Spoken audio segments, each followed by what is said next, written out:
Heredity and Opportunity. You are not barred from attaining greatness by heredity. No matter who or what your ancestors may have been, or how unlearned or lowly their station, the upward way is open for you. There is no such thing as inheriting a fixed mental position. No matter how small the mental capital we receive from our parents, it may be increased. No man is born incapable of growth. Heredity counts for something. We are born with subconscious mental tendencies, as for instance, a tendency to melancholy or cowardice, or to ill temper. But all these subconscious tendencies may be overcome. When the real man awakens and comes forth, he can throw them off very easily. Nothing of this kind need keep you down. If you have inherited undesirable mental tendencies, you can eliminate them and put desirable tendencies in their places. An inherited mental trait is a habit of thought of your father or mother impressed upon your subconscious mind. You can substitute the opposite impression by forming the opposite habit of thought. You can substitute a habit of cheerfulness for a tendency to despondency. You can overcome cowardice or ill temper. Heredity may count for something too, in an inherited conformation of the skull. There is something in phrenology, if not as much as its exponents claim. It is true that the different faculties are localized in the brain, and that the power of a faculty depends upon the number of active brain cells in its area. A faculty whose brain area is large is likely to act with more power than one whose cranial section is small. Hence, persons with certain conformations of the skull show talent as musicians, orators, mechanics, and so on. It has been argued from this that a man's cranial formation must, to a great extent, decide his station in life, but this is an error. It has been found that a small brain section, with many fine and active cells, gives as powerful expression to faculty as a larger brain with coarser cells. And it has been found that by turning the principle of power into any section of the brain, with the will and purpose to develop a particular talent, the brain cells may be multiplied indefinitely. Any faculty, power, or talent you possess, no matter how small or rudimentary, may be increased. You can multiply the brain cells in this particular area until it acts as powerfully as you wish. It is true that you can act most easily through those faculties that are now most largely developed.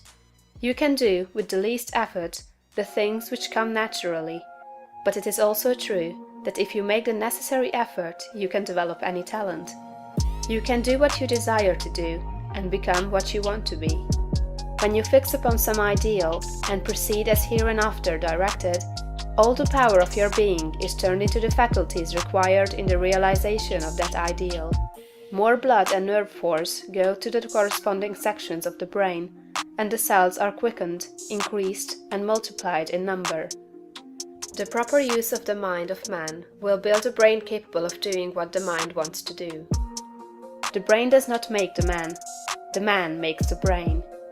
Your place in life is not fixed by heredity, nor are you condemned to the lower levels by circumstances or lack of opportunity.